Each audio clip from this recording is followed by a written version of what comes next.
Она што е срамота е тоа што во моментов во Собраниево има 59 пратеници, а вие лажете дека има 65. Тоа е срам и тоа е деторизирање на оваа институција, која што наместо да биде највисокиот орган во демократската управа, ја направивте на ниво на задруга. Да се лаже дека во пленумот има присутни 65 пратеници, кога има 59, а при тоа да се оценуваат собраниските служби, кои што дрско беа пцуени, нема никакво ниво.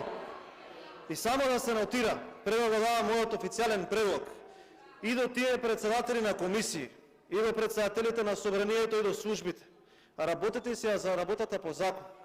Затоа што имало случај во овие 32 години и од други политичари кои што мислеле дека се недопирливи, па виделе дека не е така. Никој освен вас за некое време нема да иде по судниците и нема да подготвува одбрана, и тоа треба сите добро да го знаете. И на тие кои што денеска им правите услуги, спасувајќи им ги кариерите, утре ќе ве остават да чмаете сами по ходниците во судовите. Она што продолжува да го правите, да сте лицемерни, да немате никаква стратегија, се гледа и по денешнава седница. Цело време, изминативе недела и пол зборувате за антикризни мерки. На оваа седница имате 3 такви точки. На третата точка прераспределба на средства, 13-тата предлог закон за социјално ранливи категории и 16-тата предлог на закон за задолжителни резерви за нафта.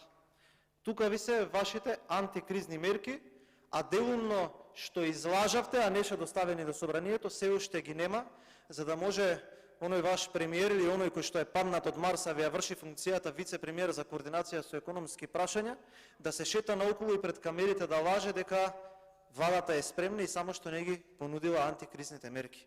А погодете која е прва и втора точка.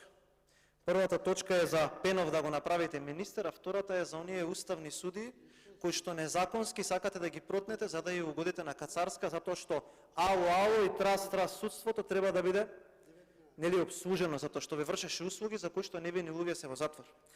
Јас лично сметам дека треба приоритетите да бидат поинакви, затоа што немам право да предложувам повеќе точки. Конкретно 16-тата точка. Предлог законот за задолжителни резерви за нафта, предлагам наместо 16 да биде прва точка. За да веднаш кога ќе бидат создадени услови, а услови ќе бидат создадени веднаш, да можеме да расправаме по точката и граѓаните на Скопје, кои што половина Скопје мрзнат, а другата половина се со млаки радиатори, да им обезбедиме услови затоа што вие сте неспособни да го сторите тоа. Благодарам.